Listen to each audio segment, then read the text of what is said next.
نو دې هرقل بادشاه خپل قوم ته وویل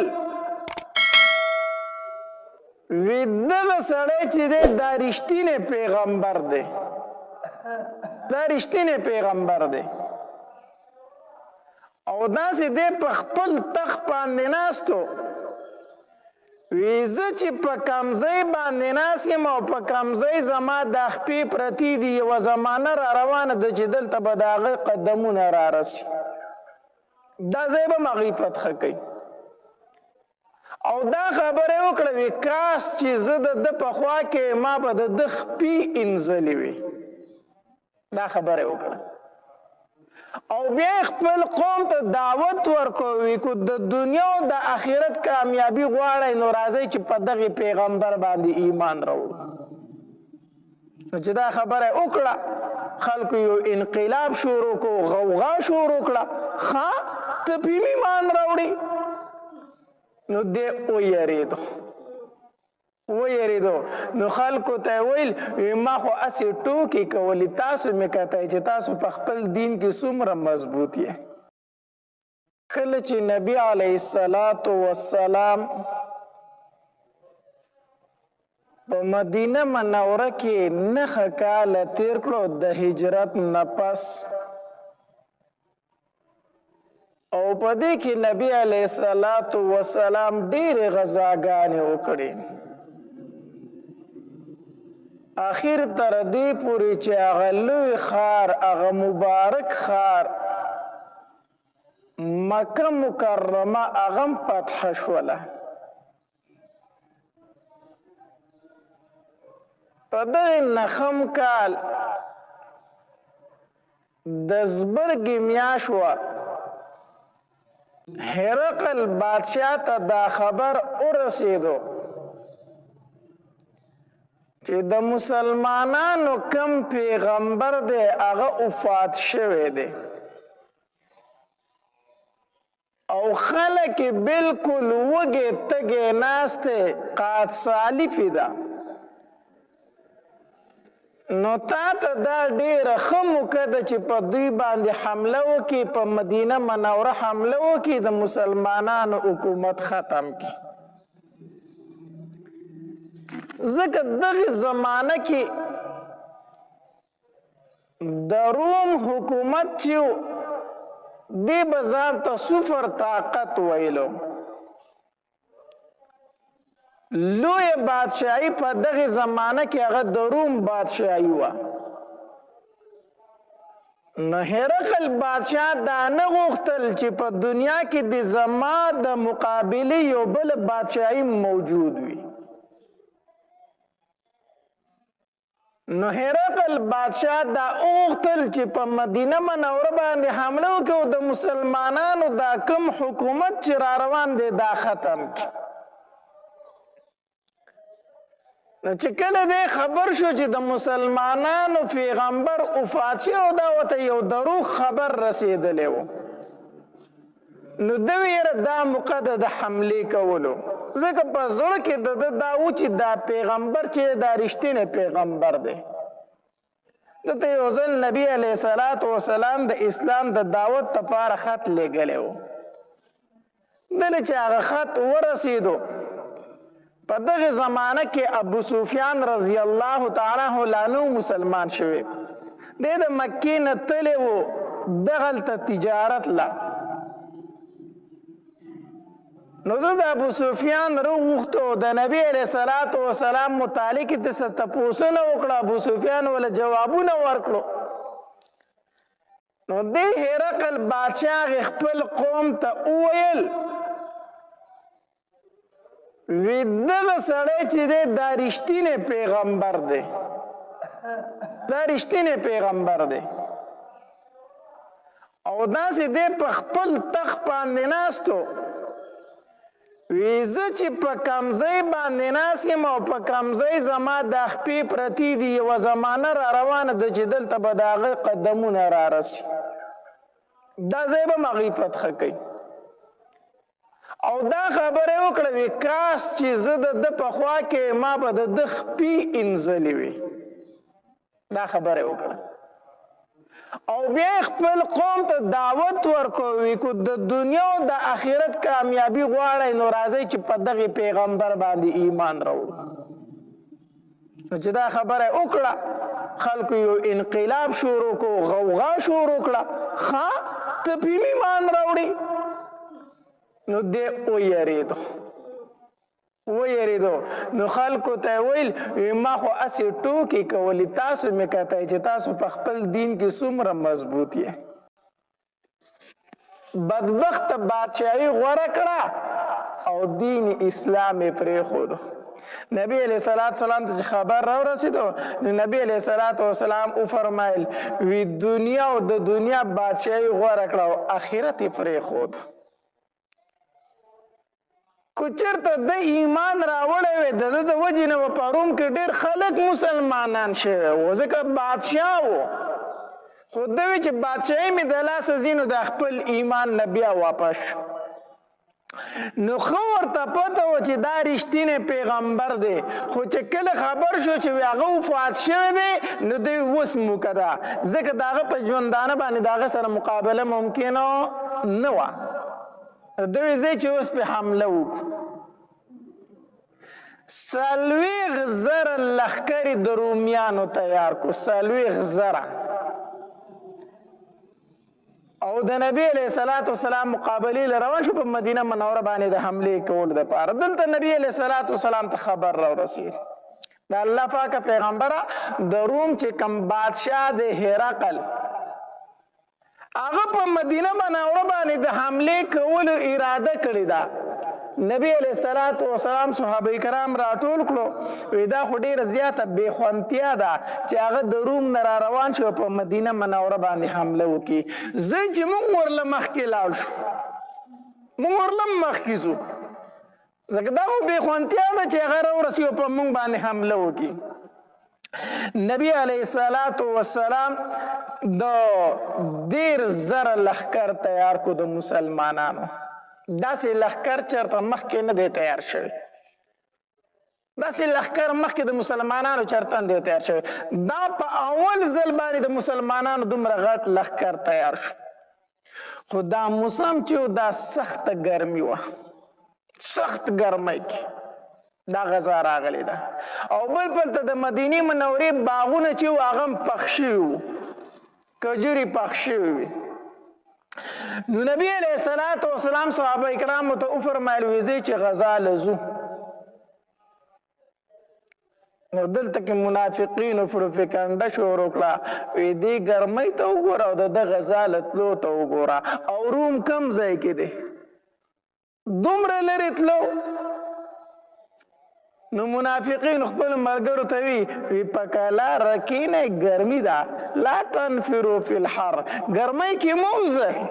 دا ګرمي ده، په دې ګرمۍ کې سفرونه نه کېږي. الله تبارک وتعالی آیت نازل کو، قل نار جهنم اشد حرا. د الله پاکه پیغمبر وویل اور د جهنم د دې غرمونه ډېر ګرم دی. تاسو وایئ ګرمي ده مو وځئ که نه، ووایه اور د جهنم ګوره ډېر زیات ګرم دی. نبی علیہ الصلوۃ والسلام دلته کې لوی لښکر د مسلمانانو تیار شو، 10,000. نو د هغې دپاره د سورلوم د ضرورت و، د هغې دپاره د جنگ د سامان هم ضرورت و. نو نبی علیہ الصلوۃ والسلام اعلان وکړو په دې غذا کې ویره چنده راوړئ. دا واحد غزا ده چې په دې کې نبی علیہ الصلوۃ والسلام د چندي اعلان کړی دی. مخکې غزاګانو کې به نبی علیہ السلام داسې پټه غونته خبره کوله چې دا راز پاش نشي. دلته یې ښکاره اعلان وکړو وی چنده راوړئ، ځکه چې جنګ مو د ډېر یو لوی طاقت سره دی، جهاد د یو ډېر لوی طاقت سره دی. رومیان دي، د زمانې ځان ته سپر طاقت وایي، او دویم سفر هم وګت دی، لښکر هم زیات دی، د جنگ سامان هم نشته دی، چنده راوړئ. هر صحابي کور ته روان شو، ځي چې چنده راوړي. عمر رضی الله تعالی فرمایي چې نبی علیہ الصلوۃ والسلام د چندي اعلان وکړ، زه ډېر زیات خوشحاله شوم. خوشحاله دا شوم چې په دې ورځو کې زما سره لږ مال موجود و، مالدار وم. ما وی چې زه دا ځل خو به د ابوبکر نه نمبر اوسم که نه، دا ځل د ابوبکر نه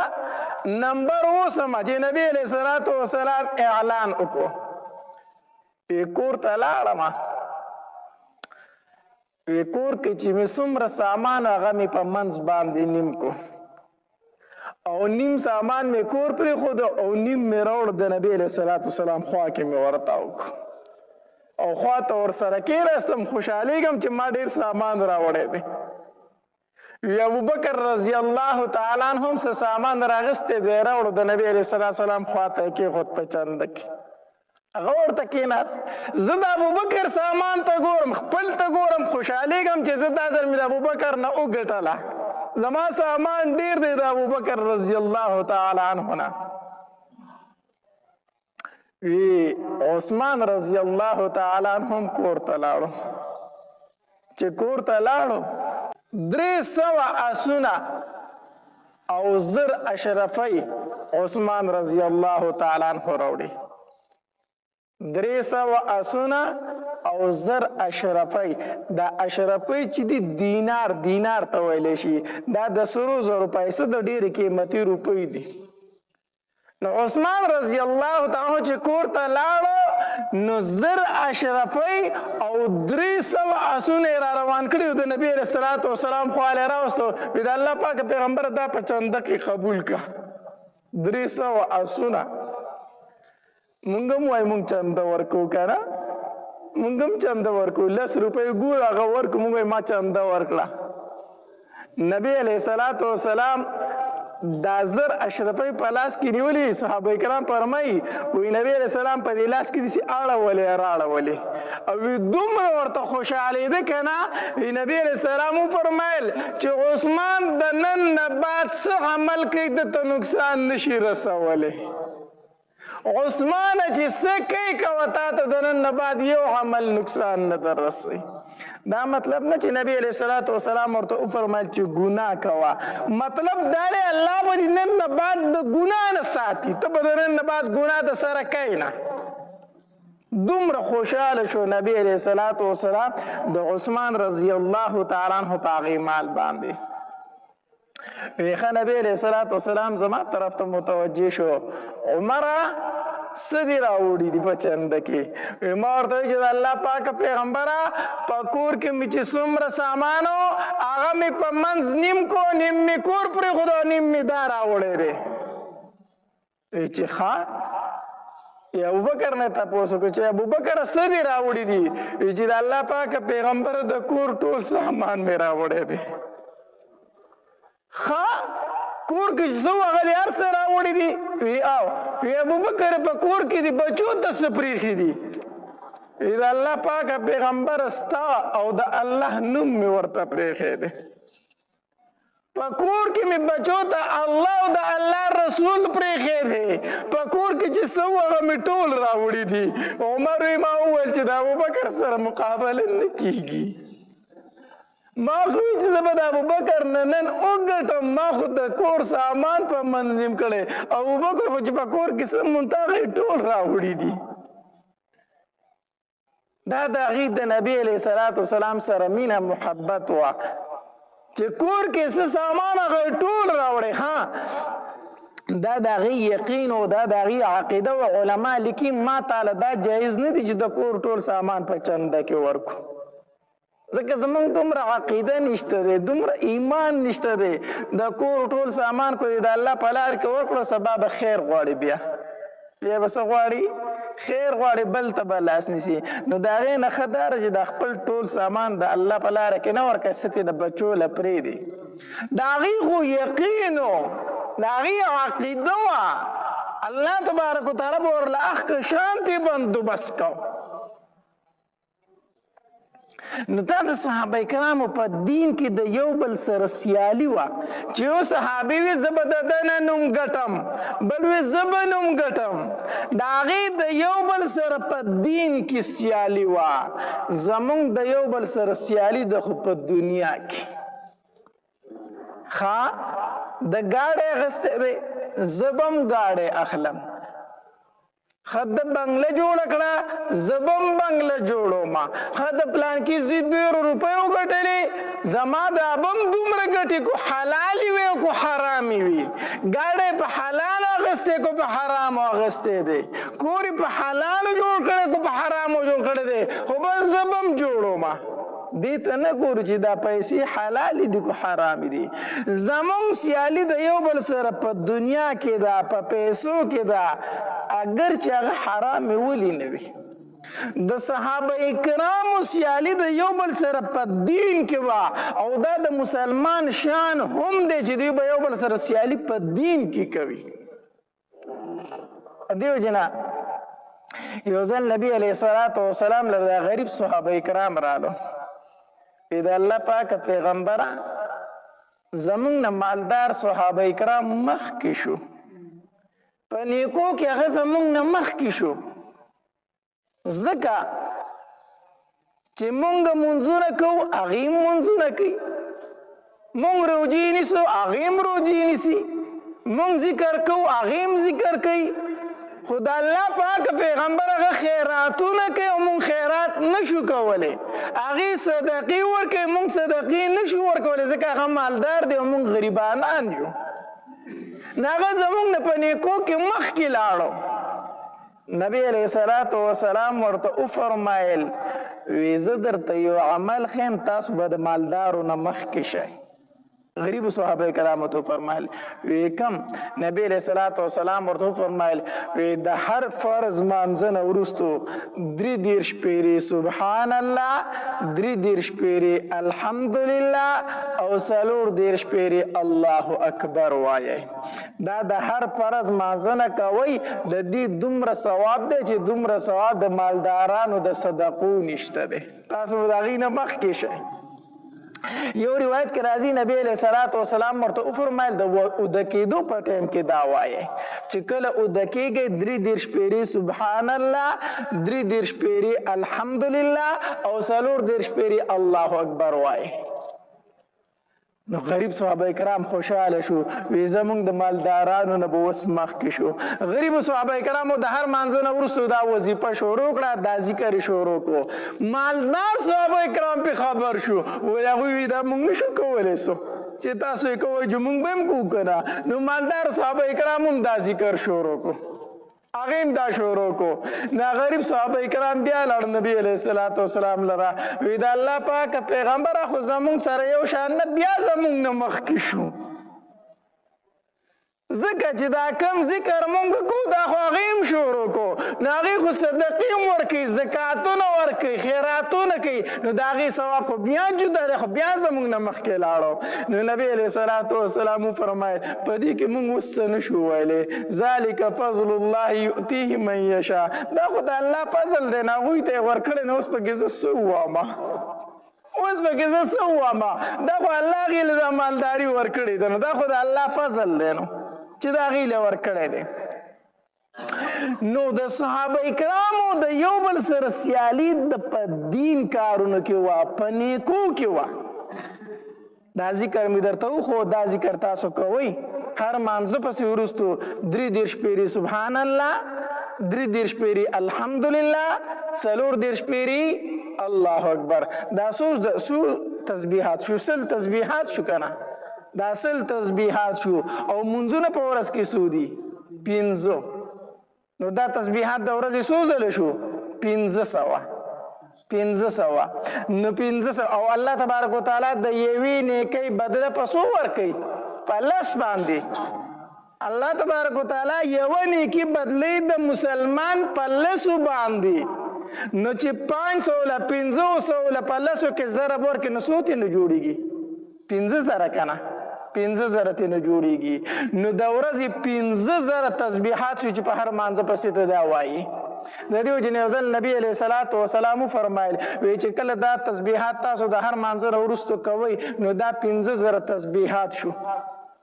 نو په تاسو کې داسې څوک شته چې هغه 15,000 ګناهونه د ورځې وکړي 15,000 ګناه څوک کولی شي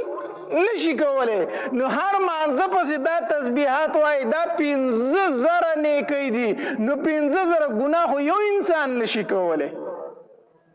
نو نیکۍ دي په ګناهونو باندې څه شولې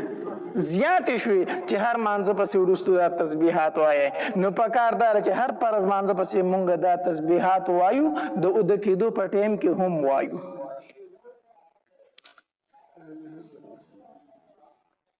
نو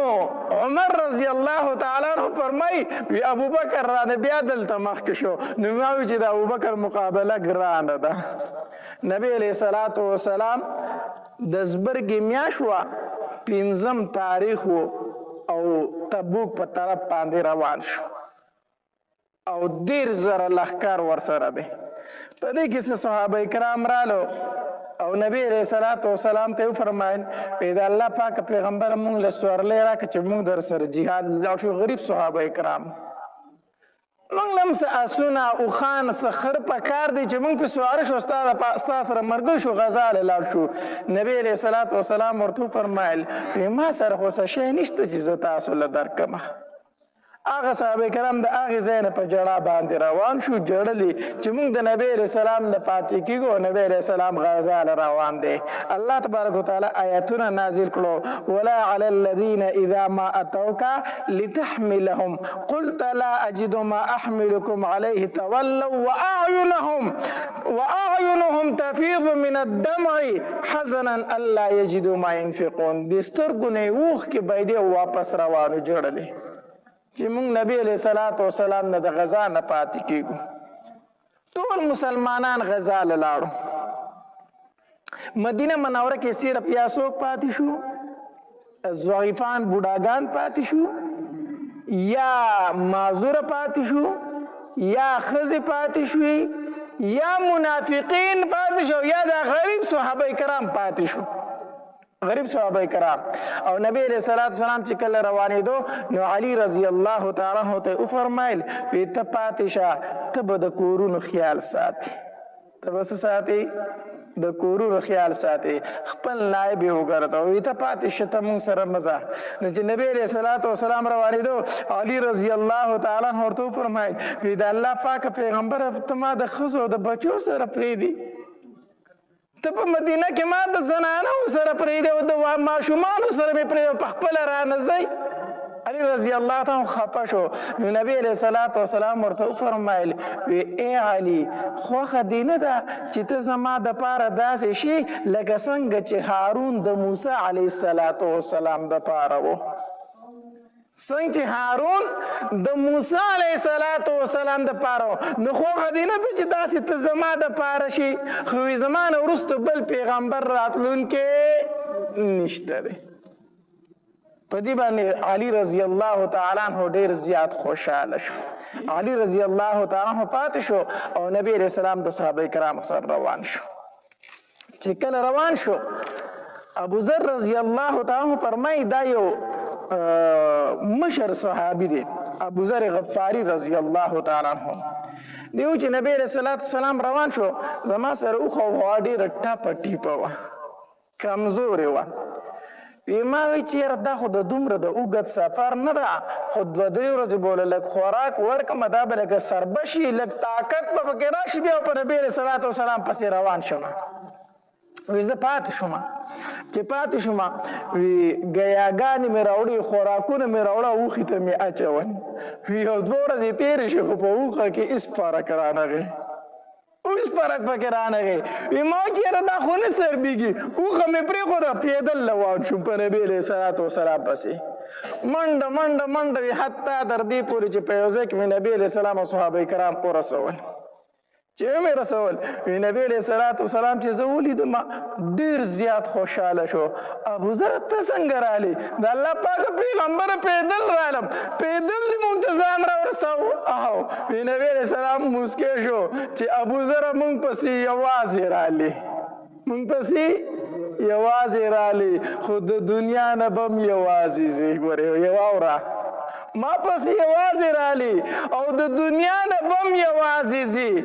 او د الله تبارک وتعالی ته به هم یوازې پاسي چې دا راته وویل بهرحال بیا دغه شانتې وشوله هم ابو ذر غفاری رضی الله تعالی په سفر باندې روانو ربزه مقام ورته وی هلته کې بیمار شو هلته کې وفات شو هېڅوک نو بلکل یوازې وفات شو حتی در دې پورې دومره څوک نو چې کفن دفن یې کړی وی. بیا څه ټایم بعد عثمان غني رضی الله تعالی عنه راغی چې ولیدو نو بیا پې جنازه وکړه او هلته یې دفن کړو هلته یې دفن کړو. نو فاطمه هم دقې شانتې یوازې بیا بالکل وي زه ورسره د هغې ځای نه ملګری شوم روان شوم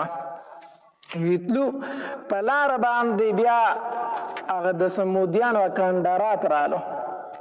سمودیانو کنډرات رالو چې هلته څنګه ورسېدل نبی علیه الصلاة والسلام سر مبارک کته کو د الله تبارک وتعالی ذکر یې شروع کو استغفار یې شروع کو. صحابه کرامو ته یې فرمایل وی د دې ځای نه په منډه باندې تېرېږئ دې ځای نه په منډه باندې تېرېږئ او دې ځای کې به اوبه هم ګورئ نه څکئ. دا وفرمایل نبی علیه الصلاة والسلام او په انتهایی عجز باندې روان دی او سر یې ښکته نیولی وي ځکه دا هغه مقام دی چې دلته د الله عذاب راغلی دی. دا هغه مقام دی چې دلته نافرمانه خلک الله د دنیا نه پناه کړی دی.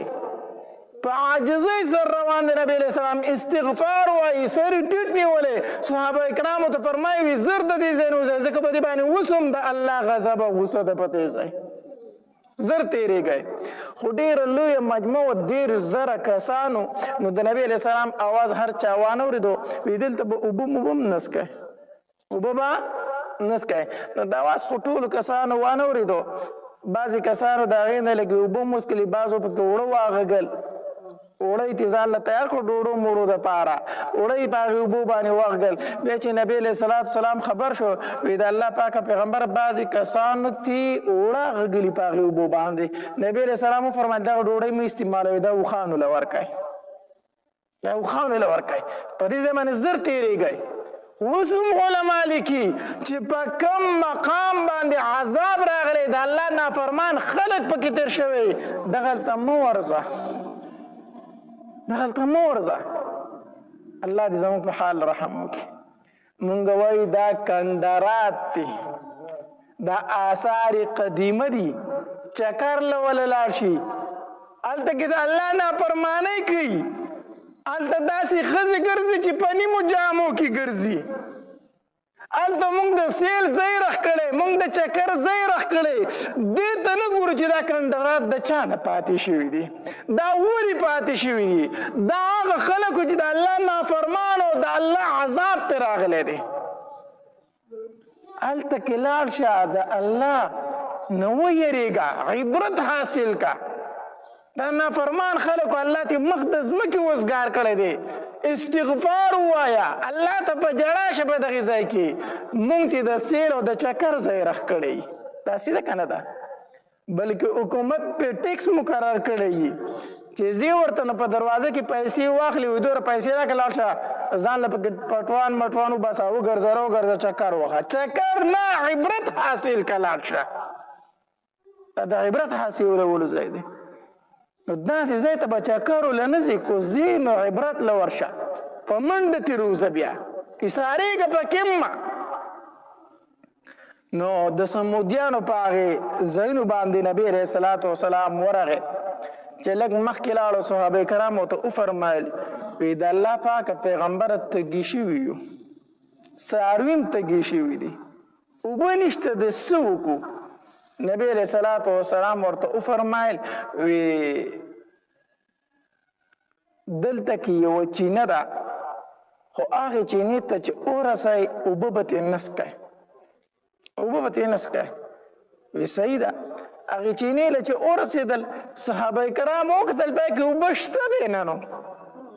هغې نه خو داسې یو ساس کې غونته روزي اوبه پکې شته نه د الله پاکه پیغمبر ته وفرمایل چې اوبه ترې مسکه په هغې کې اوبه شته دی نه مونږ ترې څه وڅکو نبي علیه الصلاة والسلام وفرمایل دغه لږې اوبه ترې ماله راوړئ دغه معمولي اوبه ترې ماله راوړئ وی ټیک ده دا صحابه کرامو ترې په لوښي کې لږې غونته اوبه راواغستې او هغه نبی علیه الصلاة والسلام له راوړئ چې نبي علیه الصلاة والسلام راوړئ نبي علیه السلام پکې خپلې لاړې مبارکې تو کړې هغې اوبو کې وی لاړ شئ دا اوبه واپس په دې چینه کې توی کړئ واپس په دې چینه کې واړوئ صحابه کرامو هغه اوبه واغستې واپس یې په هغې چینه کې واړولې نبي علیه السلام یې لږ صبر وکړئ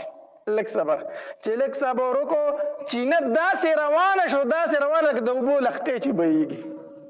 داسې روانه شوه. نبی علیه السلام وفرمایل په خپله تې وبس که خپل څاروي پې وبکئ. هلته کې خوا کې نبی علیه السلام یو صحابي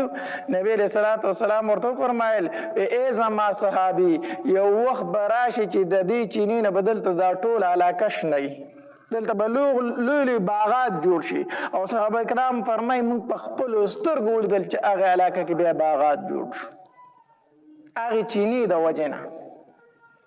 بهرحال نبی علیه السلام تبوک مقام ته ورسېدو، هلته یې پړاو واچو، خو مقابلې له هرقل بادشاه رانغی. ځکه هرقل بادشاه بیا خبر شو چې دا خبر دروغ دی چې مسلمانانو پیغمبر وفات شوی دی، دا دروغ دی. نو هغه بیا رانغی وی د پیغمبر سره مقابله نه کېږي، هغه د هغې ځای نه واپس تښتېدلی و، واپس تللی و. نبی علیه السلام هلته 6 ورځې تېرې کړې، مقابلې له څوک رانلو. نبی علیه السلام وفرمایل چې دوی نه راځي نو موږ پسې هم نه ورځو، پرېږدوئ موږ رالو. خو فایده څه وشوله؟ فایده دا وشوه چې هلته کې ګیر چاپېره چې کم قبایل پاتې کېدو، خلک پاتې کېدو، په هغې باندې د مسلمانانو یو روب پرېوته، د مسلمانانو یو یره پرې پرېوته چې دا خو ډېر زورور دي. د زمانې هغه سوپر طاقت چې ځان ته وایي روم په هغې پسې راغلي دي او هغه ته نه وتښتېدل، هغې ته وتښتېدل. نو هغه خلک چې هغه ټول مسلمانان شو، غیر چابېره چې کوم قبایلو ډېر خلک مسلمانان شو، ډېر خلک مسلمانان شو. او نبی علیه السلام د هغې ځای نه واپس راغی مدینې منورې ته. چې کله نبی علیه السلام ته که نه نو د نبی علیه السلام سره تمام مخلصین مؤمنان تلي وو، خو په مدینه منوره کې صرف یا څوک پاتې شوي، منافقین پاتې شوي، یا معذورین پاتې شوي، یا ښځې او ماشومان پاتې شوي.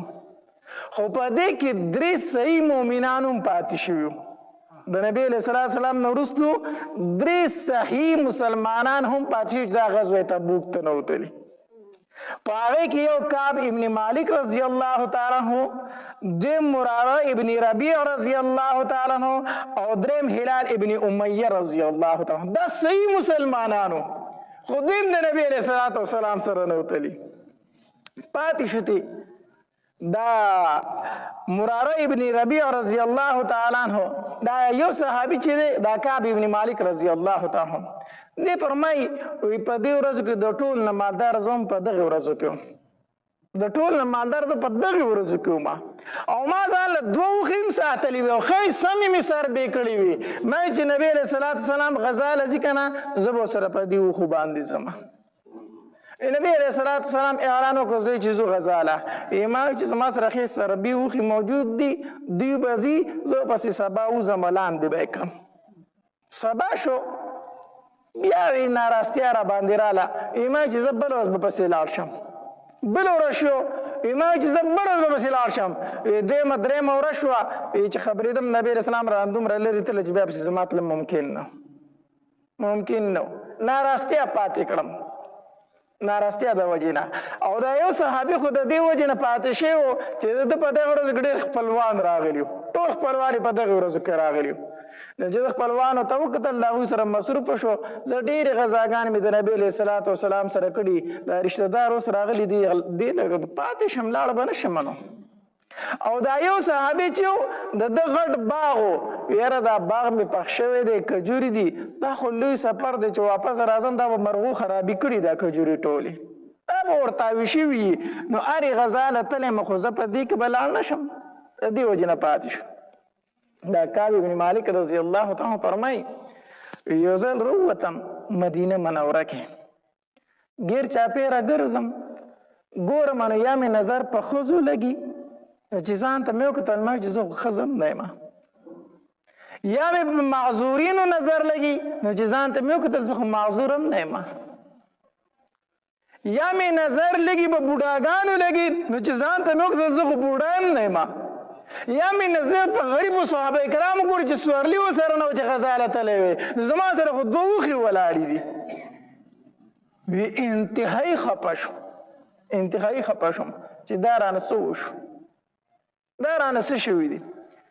نبی علیه السلام چې د غزا نه واپس راغی مسجد نبوي کې کېناست، چې کېناستو منافقین راځي بانې کوي یو سوی بل سوی بانه کوي نبی رسول الله سلام خو پیژندل چې دا منافقین دي نبی رسول الله سلام ورته فرمایي ښه ټیک ته صحیح ده ځه یو منافق پکې راغی وی د الله پاک پیغمبر زه ځکه پاتې شوی یم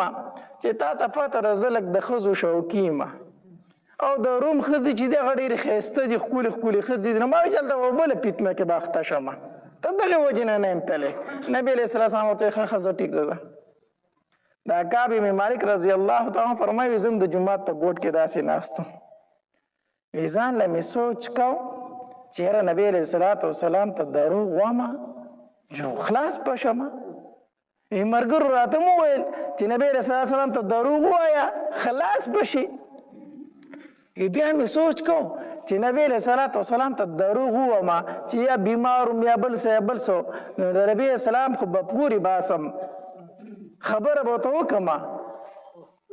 ټیک شو زه به ځان خلاص کما خو کو الله تبارک وتعالى ورته وایي چې دا کعب بن مالک دروغ وایي نو بیا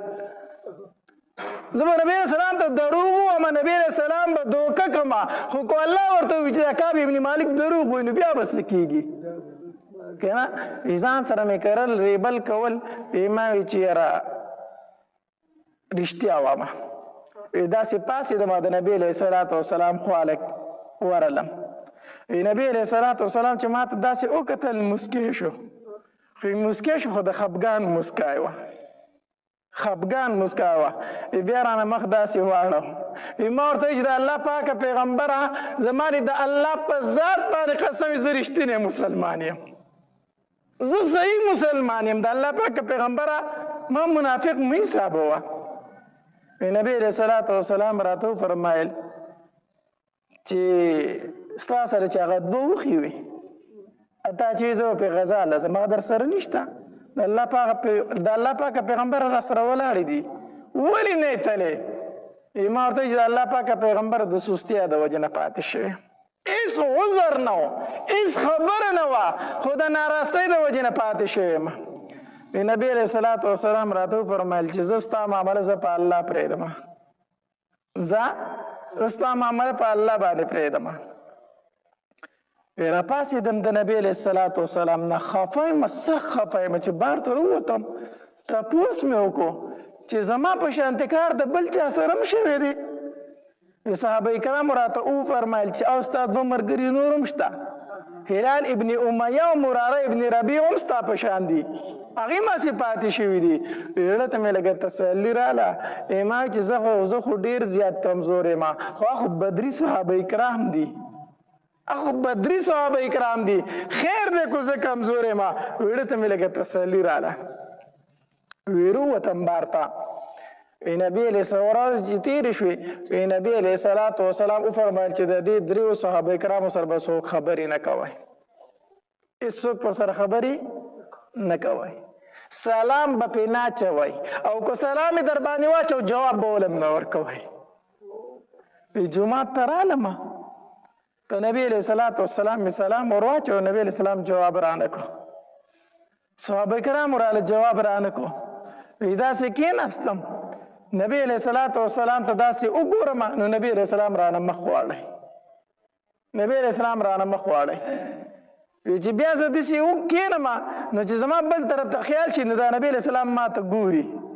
زه په سترګو کې ساتم نو چې زه اخوا ګورم ما ته نبی علیه السلام ګوري خو چې زه نبی علیه السلام ته مخ واړم نو نبی علیه السلام زما نه مخ واړی په مانځه باندې ودرېدم مانځه کې مې داسې په دې سترګې به دې ګوټ کې نبی علیه السلام ته به کتل نبی علیه السلام به ما ته کتل خو چې پوه به راباندې شوی نبی علیه السلام به رانه مخ واړه سخت خفه ومه بار ته رووتم په صحابه کرامو مې سلام واچو صحابه کرامو راله د سلام جواب رانه کړو ډېر سخت خفه شومه د تره زوی مو ابو قتاده رضی الله تعالی عنه د هغه کره کور ته لاړم ما په ابو قتاده باندې سلام په کور کې ور واچو هغه رالم جواب رانه کړو ما ورته ویل چې ابو قتاده زه مسلمان نه یم زه د الله او د الله د رسول سره مینه نه لرم خاموشه دی ما ته څه نه وایي ما ورته ویل چې ابو قتاده زه د الله او د الله د رسول سره مینه نه لرم بیا خاموشه دی په درېیم ځل مې ورته وي چې ابو قتاده تا ته وایم د تره زویه تا ته وایم زه د نبي علیه السلام سره مینه نه لرم زه د الله سره مینه نه لرم هغه راته دقه شانتې په جواب کوي چې ما ته څه پته ده چې ته د الله د رسول سره مینه لري او که نه لري او چې دا خبره مې واورېده که نه سترګو نه مې اوښکې روانې شي چې خلکو خو زما په ایمان هم شک دی اوس خو زما په ایمان کې د خلکو شک پیدا شي چې دا مسلمان دی او که نه دی سهار له بازار ته ووتم په بازار کې ګرځم یو ته ګورم بل ته ګورم چې ما ته به څوک اواز وکړي خو زما سره چې کوم سړی راته ګوري نظر رانه اړوي ځکه نبي علیه السلام حکم کړی که نه چې خبرې ورسره مه کوئ بازار کې روان یم وی هلته کې یو عیسایي و تجارت له راغلی و د نجران عیسایي و وی هغه اواز وکړو داسې چا نه یې تپوس وکړو چې کعب ابن مالک څوک دی وی ورته ورته اشاره وکړه دا پورې چې روان دی دا کعب ابن مالک دی ما له خوا نه راغی په لاس کې راله داسې یو خط راکوي ما ورته چې دا څه دي وی چې دا د شام د بادشاه خط دی تا ته یې رالېږلی دی ما چې د شام بادشاه ما ته خط څه دي پکې چې کور ته لاړم خط مې کولو کو هغه راته خط رالېږلی و په خط کې دا لیکلي و چې ای کعب ابن مالکه زه خبر شوی وم چې ستاسو پیغمبر په تاسو ډېر ظلمونه کوي او ستا سره ډېر زیاتې راغستی دی راشه عیشه زموږ دروازې تا ته کولو دي راشه عیشه او زموږ ملک ته راشه چې ته خپل عزت ویني ستاسو بادشاه په تاسو ډېر ظلمونه کوي چې خط مې ولیدو هغه مې څیرې کړو اور ته مې ور واچو او په چغو مې وجړل چې الله زه دې حالت ته راورسېدم چې عیسایانو زما نه تمه پیدا شوه او ناستو مې جړل مې او فکر مې دا کو ما وی چې په دې حالت کې ته مړ شوې که نه نو نبی علیه السلام به دې جنازې له راشي او قرآن شي او الله دې نه کي کو چېرته په دې حالت کې نبی علیه السلام وفات شو نو بیا خو به د مرګه پورې زما سره څوک خبرې ونه کړي هر سړی به و چې نبی علیه السلام منع کړی و چې د سر خبرې مه کوئ زه به ژوند څنګه تېروم زه به ژوند بیا څنګه تېروم دې کې بیا نبی علیه السلام دا حکم هم وکړو دې دریو صحابه کرامو پسې سوال جواب ولیکه چې د بیبیانو نه جدا شي دوی د بیبیانو نه جدا شي کعب ابن مالک پسې سړی راغی نبی علیه السلام فرمایي چې د بیبي نه جدا شه وی طلاق ورکړم وی نه طلاق مه ورکوه خو نور تعلق مو سره نه ساتي جدا دي شه وی ټیک ده دا نور دو صحابه کرام چې دا بوډاګانو دوی بوډاګانو د دوی بیبیانې راغلي نبي علیه السلام لره وی د الله پاکه پیغمبره زمونږ خاوندان خو بوډاګان دي که مونږ د هغې خدمت پرېږدو د پلار کره ترې لاړ شو خو به مړه شي نو مونږ ته اجازت شته چې خدمت یې وکړو که نه خدمت یې هم نه کوو نبي علیه السلام ورته وفرمایل وی خدمت یې کوئ خو خبرې اترې به ورسره نه کوئ نور تعلق به ورسره هم نه ساتئ ها بوډاګان دي خدمت یې کوئ کعب ابن مالک وی زما ښځه چې خبر شوی ما ته وي چې زم چې د نبي علیه السلام نه اجازت وغواړم چې زه مې د خپل خاوند خدمت کولی شم ما ته وي چې بالکل به نه ځي هغه بوډاګان دي زه ځوان یم زه د پلار کره زما تا ته حاجت نشته دی زه د پلار کره زما ستا تعلق ختم تر څو چې نبي علیه السلام فرمایلي نه او زما خدمت ته ضرورت نشته زه خپل خدمت په خپله کولی شم ښځه مې د پلار کره ولېږله په کور کې بالکل یوازې ناست یم او سحر ټیم او بالکل سحر وختي وي بره کوټې ته وختم او داسې ناست یم او سوچ کوم چې د الله څه کار دی چې زما توبه قبلوي الله زما ته څه ضرورت دی ضرورت خو زما الله ته دی زه جهاد له نه یم تللی نافرماني مې کړې ده الله ما ته څه ضرورت لري چې زما دعا به قبلوي په دې خفګان کې ناست یم چې زه به دغه شان د دنیا نه ځم ما به نبي علیه السلام خفه پاتې کېږي دا سوچ مې کو په دې سوچونو کې ناست یم ویناسا په یو آواز وکړو یا کعب ابشر یا کعب ابن مالک ابشر ای کعب ابن مالک زیر می در باندې زیر می در باندې ځکه چې بالکل سحر وختي و چې په نبي علیه السلام دا آیتونه نازل شو وعلى الثلاثة الذين خلفوا حتى إذا ضاقت عليهم الأرض بما رحبت وضاقت عليهم أنفسهم دا هغه دریو تنم الله تبارک وتعالی توبه قبول کړه چې په هغوی باندې دا پراخ دنیا تنګه شوې وه پراخ دنیا پسې شوې وه تنګه شوې وه 50 ورځې پس د هغې دا توبه قبوله شوه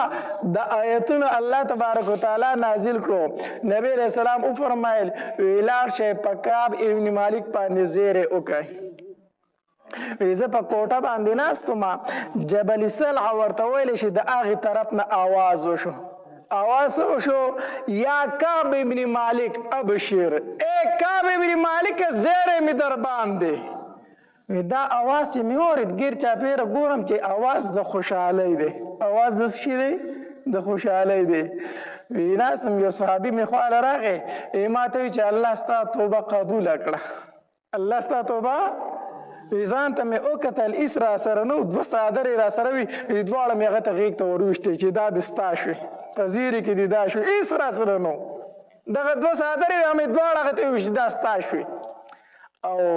خلک چې وچا باندې زیری وکړي ویل که زیری ورکړه که نه دا ثابت دي ښه دا زیری ورکول څه دي ثابت دي دا په شریعت کې شته دی څوک در باندې خوشحالۍ زیری وکړي ورکوله څه شي نو به کعب ابن مالک هم زیری وشو وي ځان ته مې وکتل هېڅ نه خو دغه 2 څادرې وي د ځان نه مې راټولې کړه او د هغه غېږ ته مې وویشتې ما ته وایي چې دا واله وی رالم مسجد نبوي ته نبي علیه الصلاة وسلام ناست دی صحابه کرام ماله یو تنم را پانسید یو تنم را پانسید وی څنګه چې مسجد نبوي ته داخل شوم صرف طلحه ابن عبیده رضی الله تعالی را منډې کړي وی ما نه یې غاړه تاو کړه په دواړه مخه یې ښکل کړم په ژړا شو راته کعب ابن مالک په وی قسم په الله د طلحه ابن عبیده دا احسان به زه چېرته هېر نه کړم ما ته یو تنم آواز نه کو خو چې مسجد نبوي ته داخل شوم صرف دې مال را پاسېدلی دی وی نبی علیہ الصلوۃ والسلام ته کېناستم داسې مخامخ نبی علیہ الصلوۃ والسلام مسکې شو وی ما ته وی چې ای کعب ابن مالک هغه ورځ مې درته مبارک شه چې مور دې زیږولی داسې د خوشحالۍ ورځ په تا نه ده راغلې دغه ورځ دې مبارک شه چې مور زیږولی داسې خوشحاله ورځ په تا باندې نه ده راغلې ما ورته وی چې د الله پاکه پیغمبر الله مې توبه قبوله کړه خو زه چې پاتې شویم که نه زه چې پاتې شویم زه د خپل مال د وجې نه پاتې شویم دې سوس کړی یم د الله پاکه پیغمبر زه د خپل ټول مال د الله په لاره کې ورکوم نبی علیہ السلام راته وی چې کعب ابن مالک ټول مه ورکوه ما ورته وی چې زه ټیک د الله پاکه پیغمبره د خیبر په مال غنیمت کې چې کومه ځمکه راته میلاو شوې ده هغه پرېږدم نور ټول مال د الله په نوم باندې صدقه هغه بل صحابي راغی چې د الله پاکه پیغمبر زه د رشته دارو د وجې نه پاتې شوی یم زما رشته دار په دې ورځې راغلی و زه به د نن نه بعد د رشته دارو سره تعلق نه ساتم زه د دوی د وجې نه غذا نه پاتې شویم نبی علیه السلام وفرمیل نه د رشته دارو سره به تعلق ساتي رشته دارو سره به څه ساتي تعلق هغه بل صحابي ورته راغی د الله پاکه پیغمبر زه د پلانکي باغ د وجې نه پاتې شویم ما د دې کجوري پخ شوي دي دا به رانه خرابې شي د الله پاکه پیغمبره دغه باغ ما د الله په نوم صدقه کو نبی علیہ الصلوۃ والسلام ورته وفرمایل اخو ټیک ده خو ستا په خپلو خپلوانو کې ډېر غریبانان دي ستا په خپلو خپلوانو کې د تره زامن دي ډېر غریبانان دي د هغې باندې تقسیم که هغې لی ورکړه هغه باغ یې په هغې باندې تقسیم کړو غرض مې دا کو چې دا یو غزوه تبوک واقعه راغلې وه په دې کې صحابه کرامو ډېرې قربانۍ ورکړي دي دغه واقعه په کې د نبی علیه السلام د 3 صحابه کرامو سره راغلې وه الله تبارک وتعالی د هغې هغه توبه قبوله کړه چې دا غزوه احزاب د یو یهودي سازش و هغه دا جوړ کړی و چې د هغه نوم حوی ابن اخطب و دا د بنو نذیر سړی و چې کله دی د مدینې منورې نه جلا وطن شو نو دی لاړ مکې ته په مشرکینو پسې او هغې ته یې وویل ویزه تمام عرب راټولوما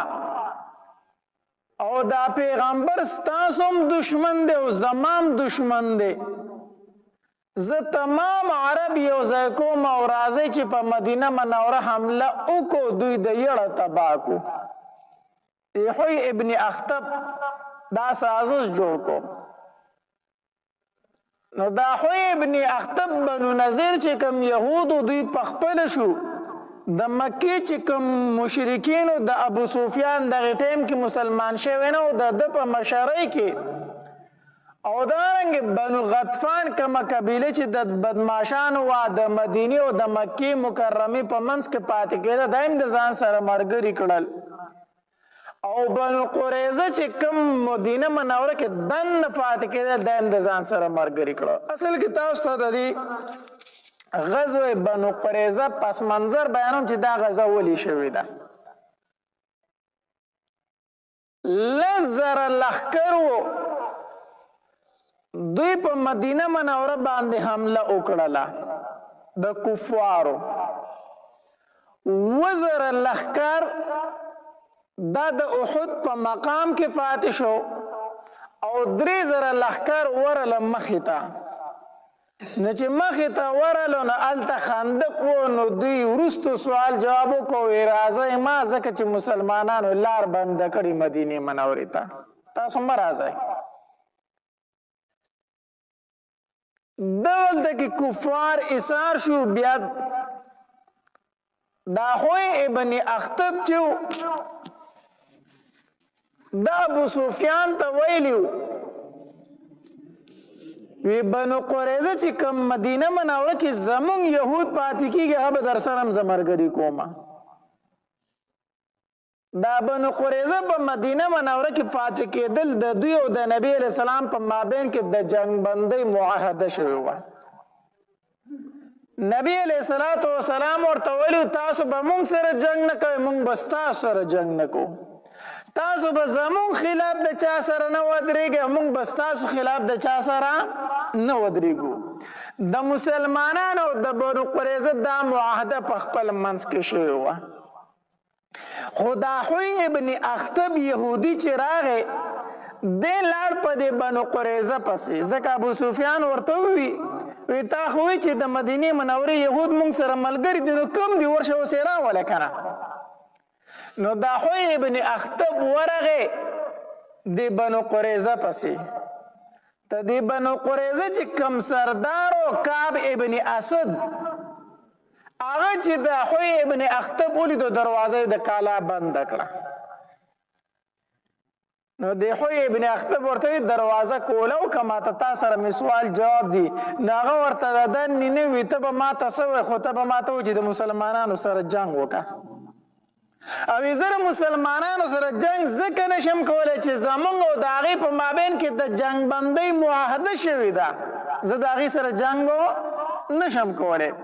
بهرحال دی ورته ډېر لګیا دا دروازه خو کوله وکړه چې دروازه یې ورته کوله وکړه نو دیحوی ابن اخطب د کعب ابن اسد ته ووي ما تمام عرب راجمع کړي 10,000 لښکر مې راوستی دی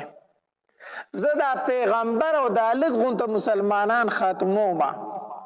تاسو را سره مرګتیاو کې مسلمانان اسې ختمیږي نو ستاسو به په کې مې څه وشي کو تاسو را سره ملګري نه شي په سپینه ډاګه به پاتې شي مسلمانان داسې ختمومه. نو دا کعب ابن اسد په خبرو کې راوستو یو ده ورته وایي ټیک ده زه دې ملګری یم زه دې ملګری یم د نبي علیه السلام سره چې کومه د جنگ بندۍ معاهده کړې وه هغه یې څه کړه پرېکړه ماته کړه. نبی علیہ السلام یو 3 صحابه پسې ور ولېږل تاسو معلومات وکړئ چې دا خبره ټیک ده بنو قریظه رښتیا معاهده ماته کړې خو هسې یو خبر چلیږي. 3 صحابه کرام لاړو د کعب ابن اسد سره میلو شو د بنو قریظه چې کوم سردار و ګړه بړه وشوه سلام کلام وشو. کعب ابن اسد ورته ویل که څنګه راغلی یې هغې ورته موږ خو داسې راغلي یو چې ستا د نبي علیه السلام سره د جنګ بندۍ معاهده ده نو موږ خبر شوي چې هغه معاهده تا ماته کړې ده. نو دا کعب ابن اسد ورته وایي د څه شي معاهده زما ستاسو سره د څه شي معاهده ده زه خبر هم نه یم د معاهدې نه زما د مخکې نم دشمنان وای اوس مې هم دشمنان یې او زبر سره جنګېږم ما ستاسو سره کله معاهدې کړي دي د معاهدې نه بالکل منکر شو چې منکر شو صحابه کرام ډېر زیات خفه شو راله واپس نبی علیه الصلاة والسلام لره په اشاره کې فوق نبی رسول الله ځکه چې کوم معاهده ماته کړي ماته به ښکاره خبره نه کوئ ما به په اشاره پوه کړئ ځکه چې صحابه کرام خفه نه شي ځکه چې دلته کې لس زره لښکر د بار راغلی دی او د مدینه منوره کې راباندې دوی دشمنان شي دوی راباندې هم حمله وکړي نو صحابه کرام وو چې موږ خو ګیر شو نبی علیه السلام ښکاره به اظهار نه کوئ هغې چې راله داسې غونته اشاره یې ورکړه چې نبی علیه السلام پوه شو چې او هغوی معاهده څه کړې ده ماته کړې نبی علیه السلام ډېر سخت خفه شو بهر حال هغه ټول تفصیل درته ما ذکر کړی مخکې خو دا درته د بنو قریظه چې کومه غزا وه د هغې پس منظر مې درته ذکر کوو چې دا غزا د بنو قریظه سره ولې شوې ده دوی د نبی علیه السلام سره غدر او خیانت کړی دی د دوی سره ځکه دا غزا شوې وه چې کله غزوه خندق ختم شو نبی علیه السلام سحر ټیم و د خپلو صحابه کرامو سره روان شو مدینې منورې ته واپس لاړو چې کله واپس لاړو داسې ماسپښین ټیم و نبی علیه السلام له جبریل علیه السلام راغی او جبریل علیه السلام اسلحه اچولې ده وی د الله پاک پیغمبر تا او ستا صحابه کرامو اسلحې کېښودې نبی علیه السلام ورته وفرمایل وی او موږ خو اسلحه کېښودله نو ما او زما پرښتو خو له اسلحه نه دی ایښې تاسو اسلحه کېښوده ما او زما پرښتو اسلحه لا نه دی ایښې زموږ چې کومې ملګري پرښتې دي نبی علیه السلام ورته وفرمایل وی ولې څه کول غواړي جبریل علیه السلام ورته وفرمایل په بنو قریظه باندې حمله کول دي په بنو قریظه باندې څه کول دي حمله کول دي نبی علیه السلام ورته وفرمایل وی جبریل زما صحابه کرام ستړي دي زما صحابه کرام ستړي دي اوس د جنګ رالو سارو جبریل علیه السلام ورته وفرمایل هغه زما کار دی ترې ملګري تیار کا بنو قریظه ته ځان را رسوئ او زه درنه مخکې لاړم جبریل علیه السلام ورته وفرمایل زه درنه مخکې لاړم انس رضی الله تعالی عنه فرمایي وی د جبریل علیه السلام او د هغه سره چې کمې پرښتې وی د بني غنم کوچه بني غنم دا یو علاقه ده وی د هغې ګرد غبار هغه دوړې اوس هم ماته یادې دي د سترګو مخکې مې دي چې مونږ کتل چې هغه میدان د دوړو ډک شو څه ښکارېدل نه خو جبریل السلام چې کله نبی علیه السلام ته وفرمایل وی زه بنو قریظه ته ورغلم او تاسو راپسې راځئ وی موږ هغې میدان ته کتل چې کوچه بني غنم د دوړو ډکه شوه دا پرښتې لاړې هغې اسونه چې کوم هغوی د خاورې داسې اوچتې کړې په بره وی نبی علیه السلام وفرمایل خپلو صحابه کرامو ته ماسپښین نه بعد ټیم نبی علیه السلام ورته وفرمایل وی یو تن به مونځ د مازدیګر نه کوئ مګر بنو قریظه کې د مازدیګر مونځ به نه کوئ مګر چېرته بنو قریظه کې به د مازدیګر مونځ کوو او نبی علیه السلام علي رضی الله تعالی عنه جنډه ورکړه علي دا ته واله او ورځه به بنو قریظه باندې حمله ده صحابه کرام روان دي اوس په لاره کې د مازدیګر د مانځه ټیم شو چې د مازدیګر د مانځه ټیم شو په دې کې د صحابه کرامو خپل منځ کې اختلاف راغی بعضو وی د مازدیګر مونځ کوو ټیم رانه تیریږي او بعض صحابه کرامو ویل وی نه نبی علیه السلام وفرمایل چې د مازدیګر مونځ به کوم ځای کوئ په بنو قریظه کې که اوس قضا کېږي که نه قضا کېږي موږ به بنو قریظه ته ځان رسو هغې نور صحابه کرامو ته وفرمایل وی د نبی علیه السلام مطلب دا و چې زر ځان رسوئ. دا مطلب یې نه و چې تاسو مونځ قضا کوئ، خو مقصد یې دا و چې هلته کې زر ځان رسوئ. به هر حال صحابه کرام دوه ډلې شوې. یوه ډله داسې وه چې هغې مونځ د مازدیګر ونه کو.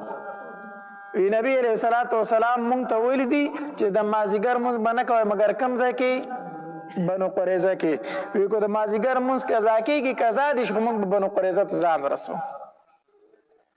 بلې ډلې وی نه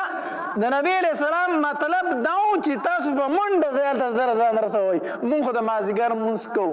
نو هغې د مازدیګر مونځ په لاره کې وکړو بیا روان شو. هلته کې نبی علیه الصلاة والسلام چې بیا په خپله ورسېدو دا واقعه ورته ذکر شوه. وی د الله پاک پیغمبر بعضې صحابه کرامو مونځ د مازدیګر نه دی کړی او بعضو کړی دی. نبی علیه الصلاة والسلام د هېچا نه خفه نه شو، دواړو ته وی تاسو ښه کړي دي، ځکه چې دواړو د نبی علیه الصلاة والسلام د حکم تعمیل کړی دی، دواړو د نبی علیه الصلاة والسلام حکم منلی دی. خو یوې ډلې د حدیث په ظاهر باندې عمل وکړو، ځکه نبی علیه السلام فرمایي چې مازدیګر مونځ به نه کوئ مګر بنو قریظه کې. بس هغې د حدیث ظاهري الفاظو ته وکتل، مونځ یې ونه کوو، چېرته یې ځان ورسوو؟ بنو قریظه ته. او دې بلې ډلې اجتهاد وکړو،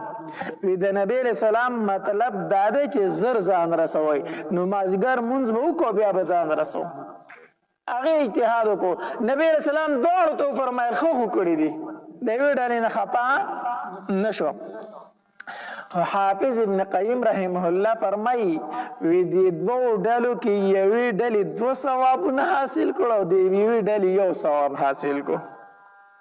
ابن قیم رحمه الله فرمایي وی د دوو ډلو کې یوې ډلې 2 ثواب حاصل کړو او د بلې ډلې 1 ثواب حاصل کو. څنګه؟ وی کومې ډلې چې د حدیث په ظاهر عمل وکړو چې موږ په لاره مونځ نه کوو بلکې چېرته به ځان رسوو؟ بنو قریظه ته به ځان رسوو. هغې خو 1 ثواب ورته میلو شو چې د نبي علیه الصلاة والسلام د حکم تابعداري وکړه،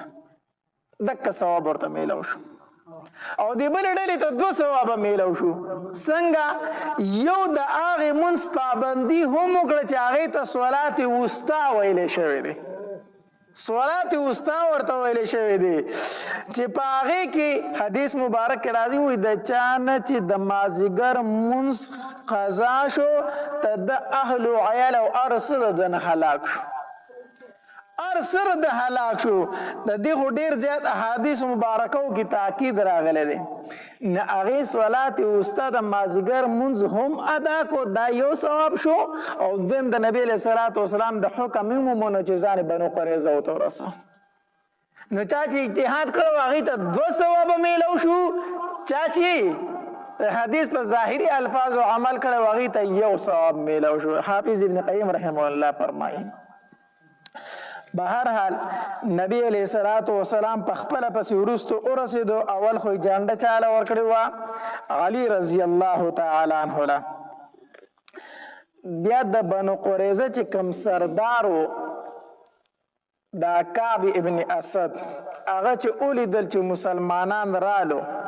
او نبی علیه الصلاة والسلام د هغې د قلاګانو نه محاصره تا وکړه، ځکه چې څنګه مشرکین مکه واپس لاړل نو دوی په ځان پسې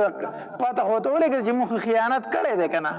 موږ خو د نبي علیه السلام سره دوکه کړې ده که نه، ځان خو ورته معلوم و. نو څنګه چې کفار د مدینې منورې نه واپس شو نو دوی په ځان پسې د کلاګانو دروازې بندې کړې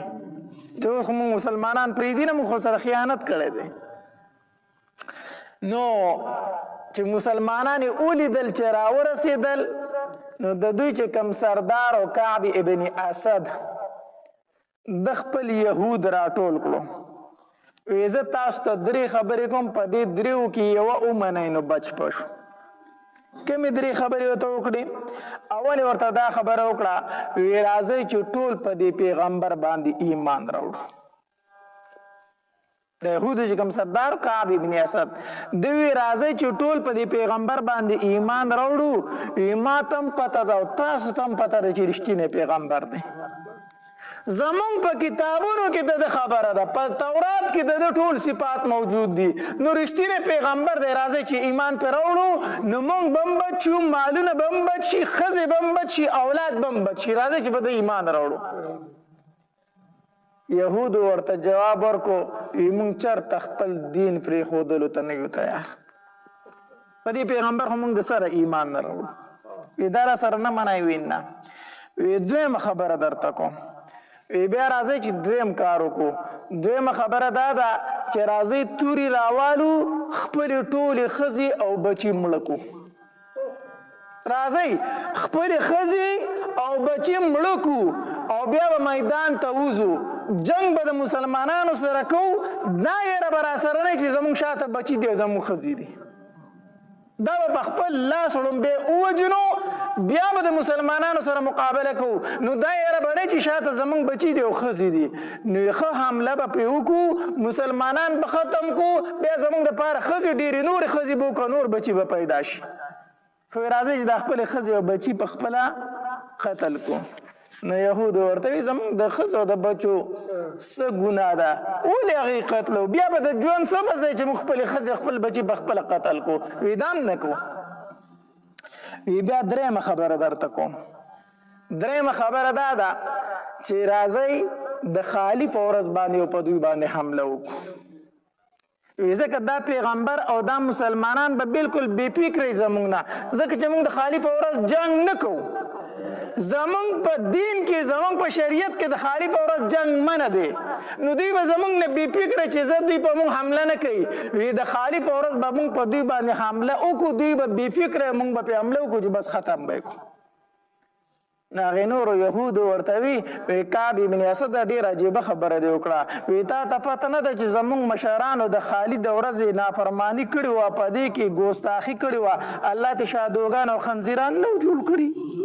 ته اوس بیا په موږ باندې هغه کار کوي. د خالف ورځ موږ د الله نافرماني کړې وه، نو زموږ نه څه جوړ شو؟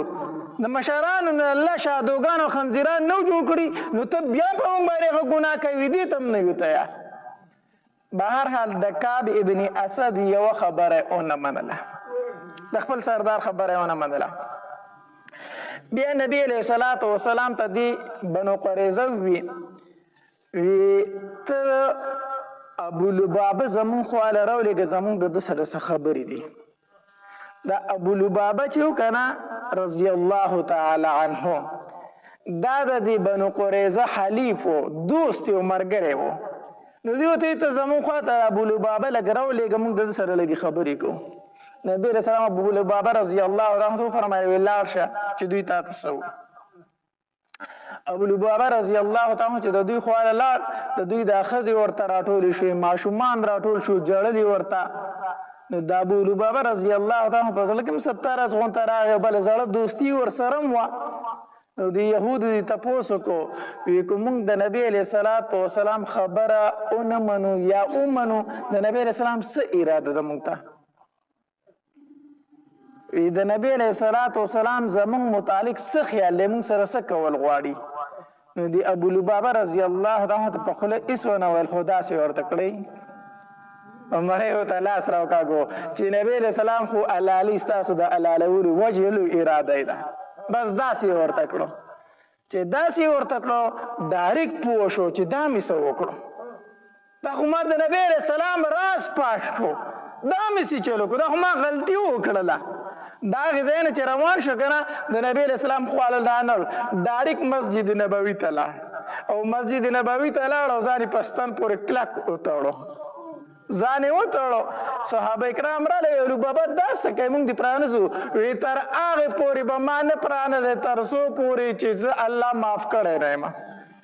زه الله معاف کړی نه یم. او دا قسم یې وخوړو، وی د بنو قریظه په ځمکه باندې به د نن نه بعد زه نظر نه لګوم، کوم ځای کې چې ما د الله او د الله د رسول سره خیانت کړی دغې ځمکې ته به زه نه ځم. او ځان یې په ستنه پورې کلک وتړو. نبی علیہ السلام خبر شو، وی ابو لبابه رضی الله تعالی په مسجد نبوي کې په ستنه پورې ځان تړلی دی، وایي چې زه ځان نه پرانیزم تر څو چې نبی علیہ السلام نه یم پرانستی. نبی علیہ الصلوۃ والسلام ورته وفرمایل کومال راغلی وی نو ما به له د الله نه بخنه غوښتي او الله به معاف کړی وو خو چې په خپل ځان الله ته حواله کو بس د معامله او د الله معامله اوس جدا ده زه منځ کې څه نه وامه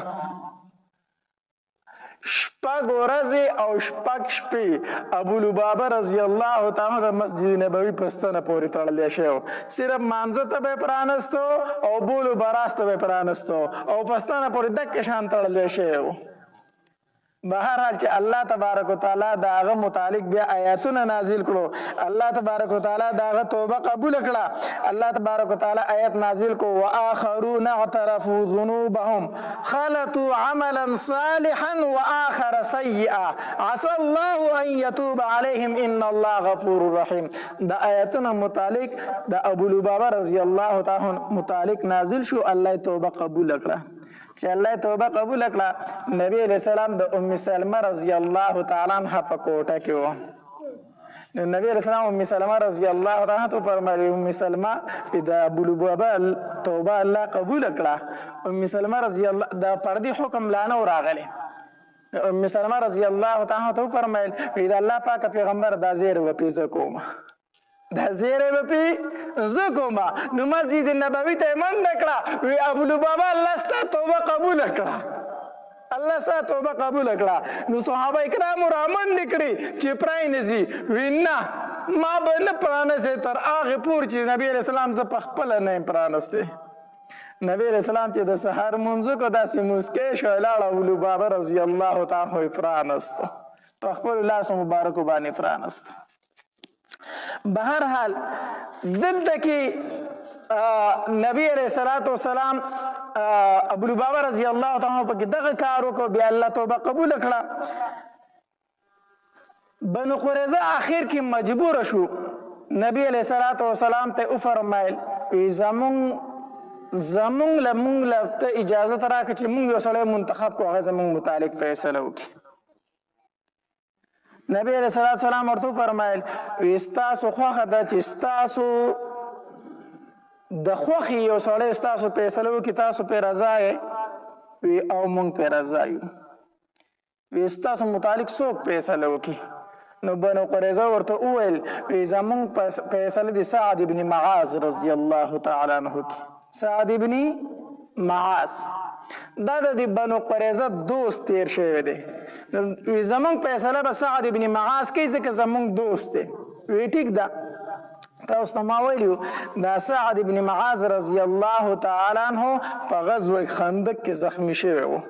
او رګې لګېدل او ډېره زیاته وینه ترې بایده نو دنه نبی علیه الصلاۃ والسلام د مسجد نبوي سره خواته خیمه جوړه کړې وه وی دلته به نږدې ځکه چې زه هم ټیم په ټیم تماشه کوم څوک نندارې له راځي چې په اسانه تماشه کوي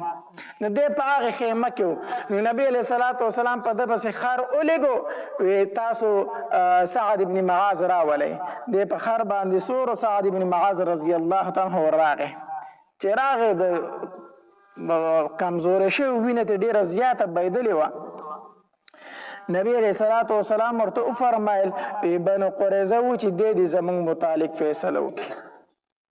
سعد ابن معاذ رضی الله تعالی فرمایل وی تاسو زر فیصله لپاره منتخب کړئ ما بنو قریظه ورته او مونږ ته منتخب کړئ سعد ابن معاذ رضی الله تعالی وی زما فیصله واورئ څومره چې د دوی جنگجو سړی دي جنگ والا سړی دي دا دي ټول قتل کړي شي دا دي ټول قتل کړي شي 400 کسان دي دا 4 وړ دي قتل کړي شي یو خبره وی دویم داره چې مالونه دي د دوی مال غنیمت شي مال او جایداد دي مال غنیمت شي او دریم دا دی چې بچي او ښځې دي وینځي او غلامان شي زما فیصله دا ده نبی علیہ الصلوۃ والسلام ورته فرمایي تاسو سعد ابن معاذ ځان منتخب کړو دا غو فیصله دا ده او نبی علیہ الصلوۃ والسلام ورته فرمایل وی ای سعد تا چې کوم فیصله وکړه قسم په الله دا فیصله د الله هم ده دا فیصله د الله هم د کوم فیصله چې تا وکړله او بیا سعد ابن معاذ رضی الله تعالی لاسونه اوچت کړل داسې اسمان ته وکتل وی الله ما خو ستانه دعا غوښتې وه چې الله کو د مشرکین مکه د نبی علیہ الصلوۃ والسلام سره نورې غزاګانې کنه نو ما شهید کوه ما مشهید کوا چې زه د مشرکین مکه سره په خپله وجنګېږم ځکه چې دوی زموږ پیغمبر ته ډېر تکلیف ورکړی دی دوی د مکې مکرمې نه ډېر په سختو باندې زموږ د پیغمبر رښتلی دی ده ته ډېر تکلیفونه رسولي دي ما تر هغې پورې مه وجنه تر څو چې مشرکین مکه جنګونه د دې پیغمبر سره وي الله کو چرته د دین بعد د نبی علیہ السلام او د مشرکین مکه جنگ نه وی کنه نو مال د دې زخم نه شهادت راک الله زه په شهادت خوشاله یم نو حدیث مبارک کې راځي او چې څنګه دا وی چې الله مال د دې زخم نه شهادت راک کنه وی د زخم نه وینه روانه شو د کنټرول کېدو نه وه حتی در دې پورې چې په دغه کې ځای باندې سعد بن معاذ رضی الله تعالی شهید شو او چې کله شهید شو کنه نو نبی علیہ الصلوۃ والسلام فرمایي اے زما صحابه کرامو د سعد ابن معاذ په شهادت سره د الله عرش وړ کېدو دا واحد صحابي دی دا صرف یو صحابي دی چې د متعلق نبی علیہ السلام دا فرمایلی دی وی د په شهادت سره د الله عرش وړ کېدو دا یو صحابي دی صرف د بل صحابي متعلق دا خبر اندر راغلی وی د په شهادت سره د الله عرش وړ کېدو او بل روایت کې راځي نبی علیہ الصلوۃ والسلام فرمایل وی الله تبارک وتعالی د اسمان دروازې کوله وکړي او یا زر فرشتې د جنازې لراله هغه فرشتې چې د دین مخکې ځمکې ته نه دي راکوزي شوي او یا زر فرشتې د سعد ابن معاذ جنازې لراله داسې فرشتې چې مخکې ځمکې ته نه دی راغلی د متعلق نبی علیہ الصلوۃ والسلام د شهادت ډیر زیات فضائل نبی علیہ الصلوۃ والسلام بیان کړو بهر حال د بنو قریظه چې کم سړیو هغه مردار کړی شو او ښځې چې دا گرفتار کړی شوې په دې ښځو کې صرف یو ښځه هغه وجلې شوې د بنو قریظه په ښځو کې صرف یو ښځه ځکه چې هغې یو صحابي شهید کړی و هغه صحابي شهید کړو د هغه صحابي په بدل کې هغه قتل کړی شو ځکه چې قصاص دی نور خزو ماشومان ته نبی علیہ الصلوۃ والسلام سره نه دی ویلي